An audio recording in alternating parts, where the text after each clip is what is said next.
Hello again, everybody. Welcome to another edition of Can't Wait. Sounds terrible. There is so much terribleness to cover today. We are not sponsored by Wally's, but later on we will have a special report from Wally's.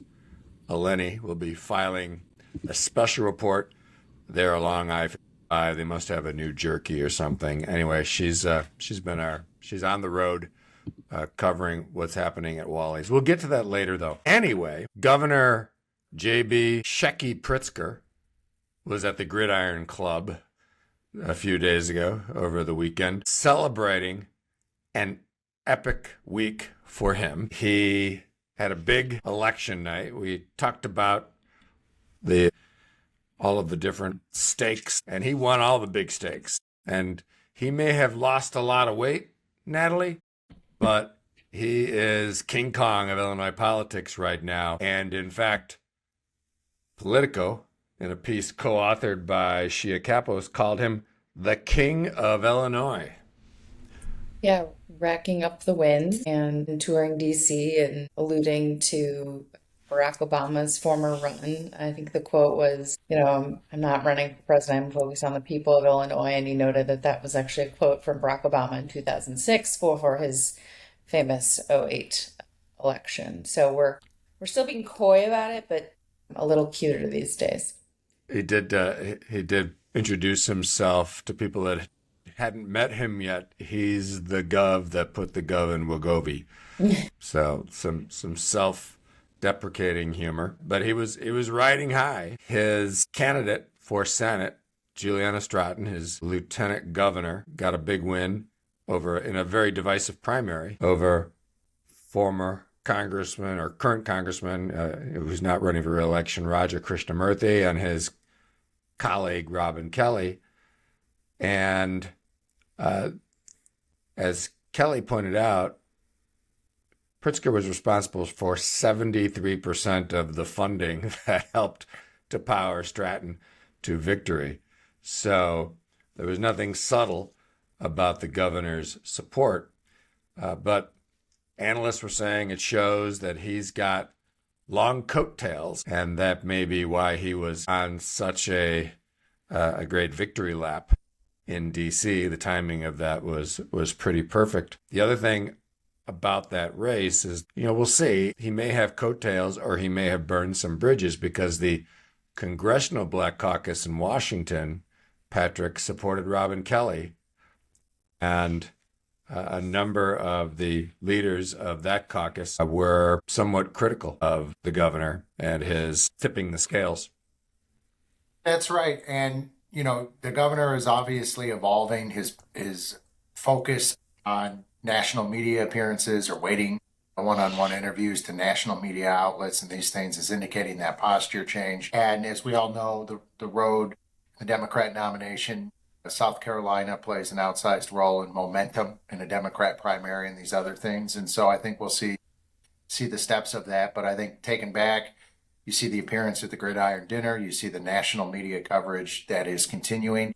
And for the governor's credit, he's at least now in the polls of the people taking the horse race polls at this point of who's favored to win, and his numbers are going up. And I think some other analysis is showing, unlike some of the better known Democrat candidates, his challenge isn't whether people have a favorable opinion about him or not. Those who have been exposed to him seem to have a favorable opinion. It's whether or not people have enough information to have an informed opinion of potential Democrat primary voters. So things are trending for his play in a good way. And we all know he likes to play poker. And he went all in on Juliana Stratton and cashed out. So got to admire somebody I forgot about that. Yeah, It'll come back, don't worry. You'll be reminded. The big win with a big investment by the governor is one thing, but Rich Miller of Capital Facts pointed out in his weekend column that in most cases, there was less of a correlation between spending and victory. So long list of some of the local congressional and state legislative races were people who were outspent. For example, we talked about the very insane race in the city for House Representative Jamie Andrade. Andrade, who accused his fellow Hispanic local political figure who was challenging him of being aligned with ICE. He got $840,000 in independent expenditures from groups run by DraftKings and Meta, as well as the Michael Sachs-fronted Common Ground Collective. He raised $1.1 million on his own, on top of the $240,000 he had in the bank, and he was, as Miller put it, quote, vanquished by Chicago Teachers Union-backed Miguel Avelo Rivera, who raised $237,000 this year on top of the $31,000 he had on hand. Now, he did have CTU foot soldiers, but that was interesting that he was outgunned but still pulled off a victory, maybe because his opponent ran such a strange campaign. One other race, because this column went on quite a bit. DraftKings spent $476,000 on Aya Kearney to try to take the spot of retiring Representative Nick Smith in Chicago. Meta spent another nearly $100,000. Kearney raised $140,000 from CTU, had $742,000 in the bank, but Kearney was pretty handily beaten by another local challenger named Cleo Cowley, losing by 18 points. So, Natalie, I guess we'll see how all of this shakes out, but I've never seen such a volatility in terms of political dollars and results. Yeah, I mean, Illinois was sort of a test case for outside spending. There were record numbers, DraftKings. You didn't even mention AIPAC. There's a lot of speculation about those funds, even some Tribune coverage today on additional super PACs that were aligned with AIPAC. But, I think each race you have to take on their own, factors and merits. I think if you look at the case of Juliana Stratton, Raja, again, wildly outraised the other candidates and had been up on TV for a long time. And I think you looked at Juliana's campaign, and I would plug it into as a factor of sort of good timing more than anything. There was some questions about whether she needed to be up sooner or not, but there was a real sense of momentum created for her near the tail end, and you saw some of this divisiveness among the talk of splitting the black vote and things of that nature, but a lot of attention given to the race. And, I think the money factor obviously played into her visibility, but then just a sense of timing and just a sense of likability. A lot of folks, don't really know what Raja stands for, and I'll leave it at that. But, I think money isn't everything. I think that was Rich's point. But so it's all of those factors coming together. It's money, it's timing, it's likability. And, it's this race in particular, this primary is, there's not really a very clear through line. I would say that, it's good to be an incumbent running for another race because you had, a lot of folks who'd been around the block a couple times, LaShawn Ford in the 7th, Daniel Biss in the 9th, Donna Miller in the 2nd. A lot of folks who kind of ascended and took advantage of their name recognition, whether or not they had the most money. That seems to be, for me, one of the through lines, but a lot of ups and a lot of downs. So, it's tough to interpret, but the one thing is there was a ton of money thrown at Illinois, and it's just the primary. Very blue Crazy money. state. Like, it's insane. Natalie, that was a good point about the timing of the governor's major investment. And he did make a big investment in Stratton. I haven't seen all the final numbers, but probably didn't outspend Raja. But when he came in with that money, the timing was perfect. And Patrick, maybe it's some of that poker playing instinct that you referred to earlier. That's right. I mean, we've all been in the campaign side of life for a long time, especially with our clients, right? And we could talk about a well-funded Senate campaign, or we could talk about lower tier issue campaigns that we work on. And as Natalie was mentioning, it's the 3 M's. It's money, it's your message, and it's your mobilization. In a lot of these cases, we saw the mobilization piece outweigh the money piece. Yeah. Something else we always tell our clients: when you need a friend, it's too late to make them. And so some of these long-held incumbents have relationships in the community that no amount of money can buy. And if you have eight choices, you go with the one you know, right? That's why you get your favorite flavor ice cream at Baskin Robbins every time. It's what you know. Well, that was then. Governor, riding high, had a great weekend, had a great comic bit. But this week, a little bit more stressful due to circumstances that really aren't in his control. It involves the tragic case of young Sheridan Gorman, a college student at Loyola, who was shot in the head while being out on the lakefront. And the police, Chicago police, have arrested and charged a suspect with murder. It turns out that Jose G. Medina, the alleged murderer, was an illegal immigrant from Venezuela. Couldn't appear in court because he has TB. He had been arrested for retail theft, and there was a warrant for his arrest because he had missed a court date.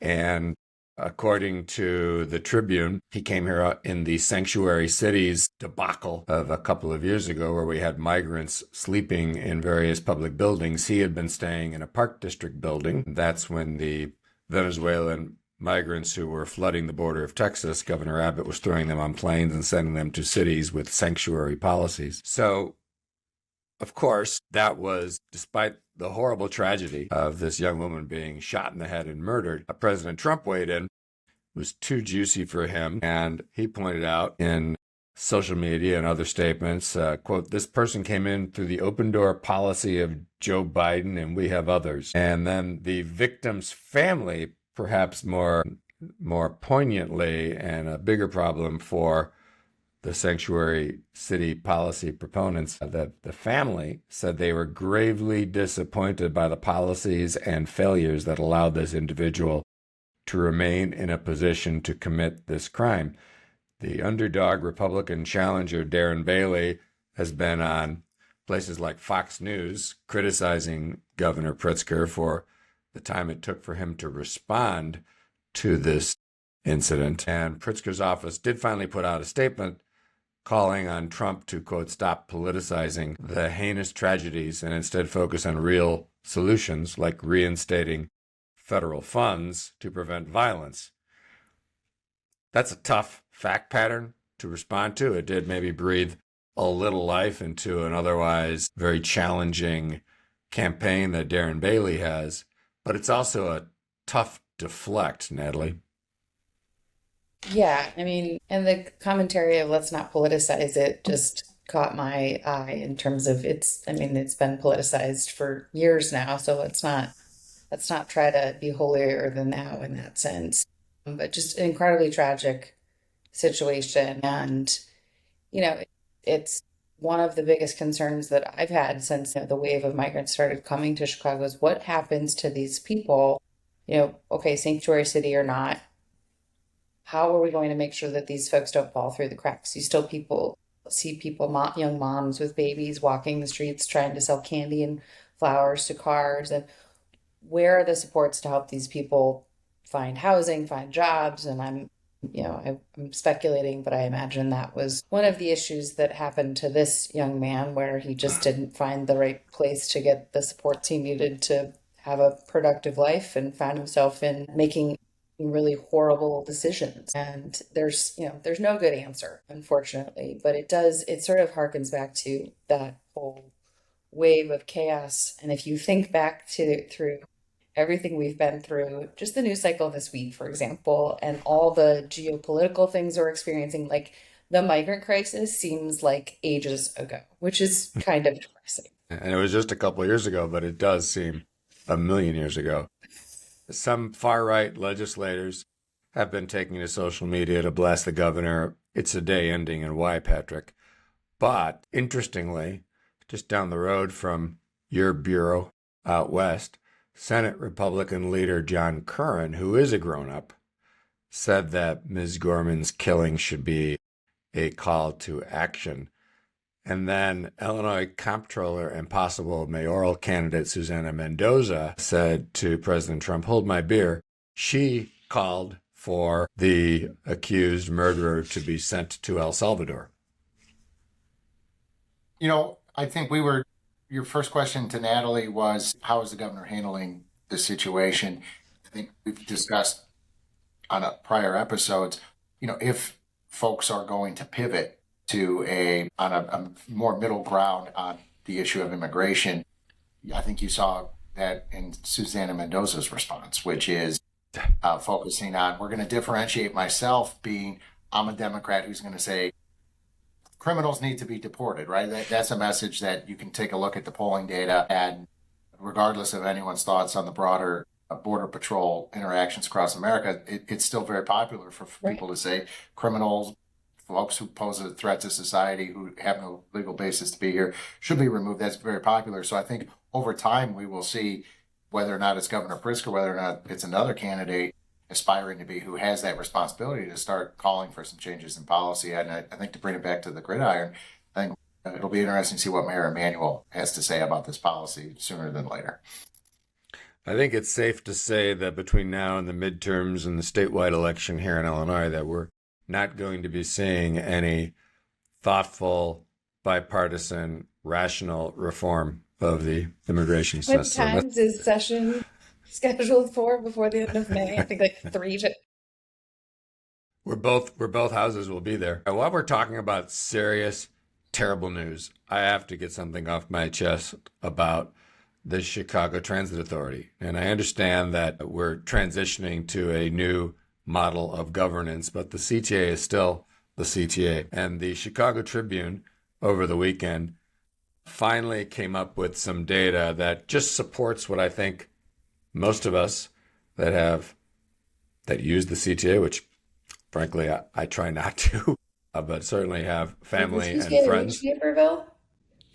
Scar, can you respond to that? It would take. He might have to take some hits, involve some hitchhiking. Metro to get to a CTA. He could take it to you and then hitchhike home to Naperville. So anyway, the Tribune reported over the weekend that workers and passengers on the Chicago Transit Authority have been assaulted at rates at least double those of comparable transit systems around the country, according to their analysis of federal data. Now, the analysis comes as the Trump administration has accused the CTA of doing too little to address violent crime on mass transit. I think proof, Natalie, a broken clock is still right twice a day. In 2024, the most recent year with complete data, the CTA reported passenger assaults at a rate of up to 5 times as high as those of systems like New York, LA, Boston, Philly, Washington. Now, it's easy to blame politicians, the police, transportation bureaucrats, and all of them deserve some blame. But I believe, Patrick, that the business community has been too silent about this. Now, maybe business leaders are like, fine, work from home, or we'll move our headquarters to the burbs, or we'll move our headquarters out of Chicago. But last November, while we were all distracted, rightly so, by everything that was going on with ICE and all of the other distractions taking place in Washington, a young woman was horribly injured on the CTA Blue Line, working late, had some food that she picked up on her way home, and a offender who had been previously arrested 72 times and was on electronic monitoring, set fire to this young woman.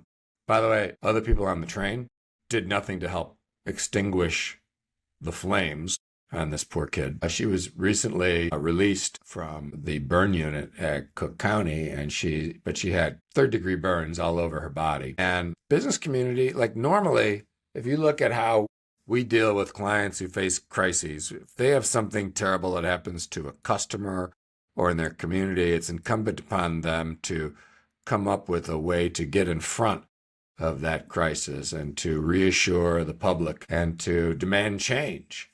And there was very little discussion about that unbelievable incident, which is, we've talked about in the past 10 minutes, 2 young people with a lot of promise suffering horrible, horrible fates because the entire system in Chicago and Cook County and the greater community failed. Absolutely. And it's this paradox of violent crime is no one benefits from violent crime. And it's remarkable that for all of the politicization of everything, for the nationalization of everything, local control matters, controlling your local streets, keeping your neighborhood safe matters. And I couldn't agree with you more. I'm surprised the business community isn't more forceful in Chicago in tackling some of these crime issues. I think that's incumbent on what we're seeing with retail trends on Michigan Avenue and people's general attitude toward wanting to invest in Chicago. And if we don't turn that message around and have people that embrace safety for all, safety first, it's going to be a perpetuating cycle. And there's just these tragic results that are just horrible to witness. And sadly, they'll continue. And it's a dangerous place, but it sure seems, and I think maybe we'll discuss this in a couple minutes, but we have public safety commissioners getting removed without a lot of explanation. I mean, safety first, that's the number one job of your government. And I think you've highlighted a couple of circumstances where our eye isn't on the prize. And let's put it back there. In fact, to that point, to Patrick's point, Natalie, at City Hall, Garion Gatewood, who led the Office of Public Safety in the mayor's office, along with his top aide, were unceremoniously dumped in some Friday Follies, which we love the Friday Follies. Natalie recently blogged about the Friday Follies. Right. And there were lots of charges and countercharges, but it sounds as though that months earlier, Gatewood and his assistant had filed a complaint with the Office of the Inspector General about a top advisor to the mayor named Jason Lee and his chief of staff. So it's all very ugly. Clearly, it was, you can't quit, I'm going to fire you and charge you with a hostile workplace. And yet it turns out that the relationship had been in decline for a while, and that there was some complaints to the Inspector General. I haven't gotten to the bottom of what those complaints were, but it's a mess. You said it, and unfortunately, it's a recurring pattern. There was just another story today about an official with D-Case filing whistleblower claim alleging dirty dealings at her office and questionable choices by some of the leadership in the administration. You had some movement, some dismissals in the press office for hostile environments. A year or so ago. I mean, all is not as it appears at City Hall. And I think, back to the CTA discussion and where's the business community. I think the business community has so much to deal with, right? And surely public safety is one of the top issues, but I would guess if I were a CEO in this city, I mean, I don't know how many times Mayor Johnson's sitting around making phone calls, but I would imagine that there would be some complaints about issues falling on deaf ears. So things are not in order at City Hall. And again, it's a recurring pattern, and it is reflective of the lack of leadership on these major issues. So I'll leave it at that. Well, we have certainly been tough on the Johnson administration in our little show here. But look, he's not a bad guy. I've talked with him a few times. I don't know if he knows me from the other 3 million people wandering around the city of Chicago. He's a big sports fan, and yet appears to be really over his head in this job and being poorly served by people under him who are in some pretty ugly infighting. So we will track that. All of that is likely going to be part of some future terrible news and some future political news. Now, speaking of political news, terrible news, breaking news, our colleague Eleni is out on the road today. I don't think she's touching Indians, but she is potentially touching jerky. She has filed this special report from Wally's along I-5 on the road to Springfield. Hey guys, coming to you live from Wally's. As you can see, I'm standing here in front of the incredible beef jerky bar, and I just want to point out some of my personal favorite choices. Teriyaki beef always hits the spot, particularly for pregnant women. I am not pregnant now, nor will I ever be again, but this hits the spot. Second option here, I would say, for the spicy lovers, is the honey jalapeno. That always gets people fired up. And thirdly, you can't go wrong with the garlic beef. Those are my 3 top choices if you're looking for some of the best jerky in the state here at Wally's. the best rest stop in the United States of America. But follow me on the next trip down, where we will talk about candy recommendations and also koozie choices. Next week's episode. See you guys later. That's a lot of jerky. That's a really insightful report from Eleni. And we look forward to more special reports from her. We hope that she makes it back in one piece, Patrick. Very true. Very true. If I could share my terrible news Yes, let's jump right into it. Ready to go. He's ready. I'm so ready because I was deeply disturbed over the weekend when I heard the news of the malfunctioning robot at the restaurant in California.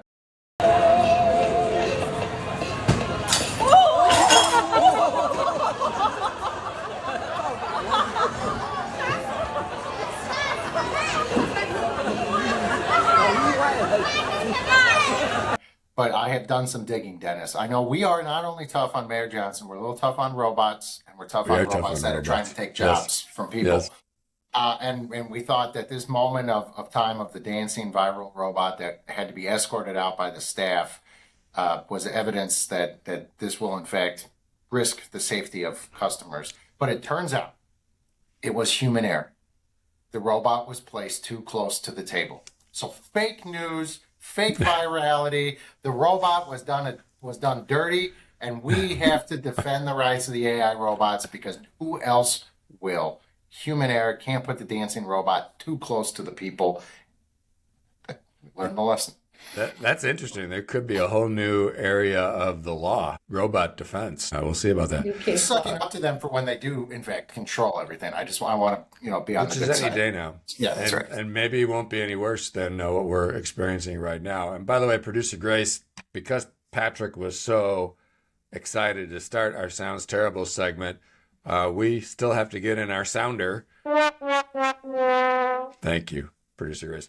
All right, so in other Sounds Terrible news, what's terrible for you, Natalie, if you could muster something after all of the terribleness we've talked about? I wish that there were going to be robots at O'Hare this weekend when I'm flying out and battling the crowds and hanging with the port TSA agents and the ICE officers who are now filtering through some of our airports, including O'Hare, where they are apparently just milling about the coverage of these guys. They're just like wandering around. They don't know what they're there for.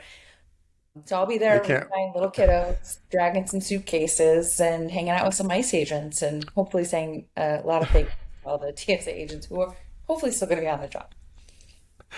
That sounds really terrible. And it sounds like you're going to need to set aside an extra 4 or 5 hours Send more for your coffee. flight. So and maybe a catheter. All right. So my Sounds Terrible is actually Zen. The Associated Press over the weekend had a story about people wanting to get a respite from the news cycle, and they are taking a break to bathe in nature. They're keeping their clothes on, but they're just hanging out in nature.